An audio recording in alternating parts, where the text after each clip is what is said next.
Oh, hello, yes. Well, good grief, that was a huge political bombshell yesterday, wasn't it? Yeah, the election of Lucy Powell as the deputy leader, I mean.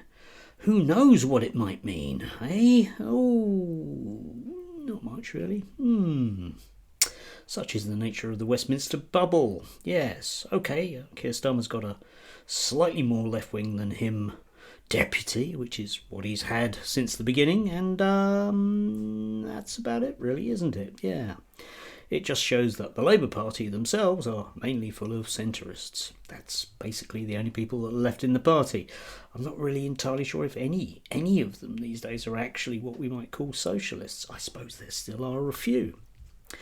But, you might sort of suggest, again, which our political commentators are, that this is a huge bit of news that once again puts the nail in Starmer's coffin. But realistically, the nail has been in Starmer's coffin ever since, well, before Starmer. I mean, Lucy Powell is not very left-wing. She was one of that group of MPs that was decidedly terribly upset at the notion that Jeremy Corbyn might not be able to be ousted as party leader when they last had a hung parliament. I mean, dreadful.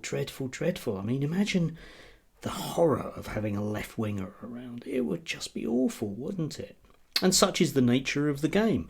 All of these people exist in that Westminster bubble where these things are vitally important, except for the rest of us. They really aren't. And I mean, really aren't. These things haven't been important for, I don't know, probably at least a decade and maybe even longer. We are constantly being told about the parameters of what is possible. This is why Farage gets such an easy ride, because at heart he is an establishment man. At heart he is everything that is least threatening to these people.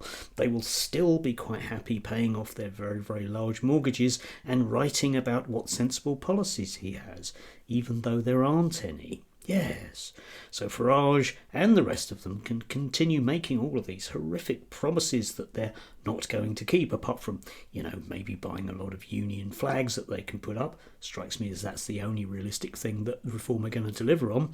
And all of those people, all of those political commentators can continue to write about the dodgy politics of people like, well, Ms. Powell, who doesn't have dodgy politics because she represents as much of a mainstream as anybody in British politics. Meanwhile, the real voices that are out there, the ordinary voices of people that, actually have something to say, will just get treated with the kind of disdain and, smug laughing that they get. So even though the Greens are surging ahead, well, we just have to laugh at them, don't we? Because something Sun article breasts. Yes.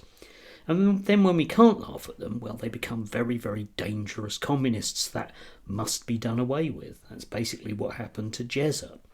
So here we are yet again.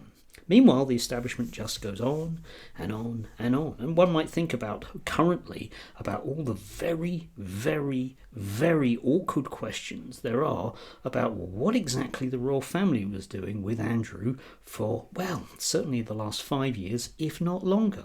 What exactly was the role of the Queen in all those millions of quids that he gave to people that he'd certainly never had sex with? And the answer is, well, we won't talk about that because that's the establishment for you. We don't talk about things like that. And if you do talk about them, well, that's probably going to be a good point at which we will use the complete power of the state through its press and economic arm to make sure your life is as uncomfortable as possible. You and I aren't allowed to ask awkward questions, but we are allowed to look with our noses metaphorically pressed up against the window whilst Dan Hodges at the Mail or other people from the Guardian onwards tell us how important it is that this thing that patently means nothing is. Do have a lovely day if you can do. Stay warm. Stay sane, if nothing else. But by God, it's getting tough, isn't it? Enjoy.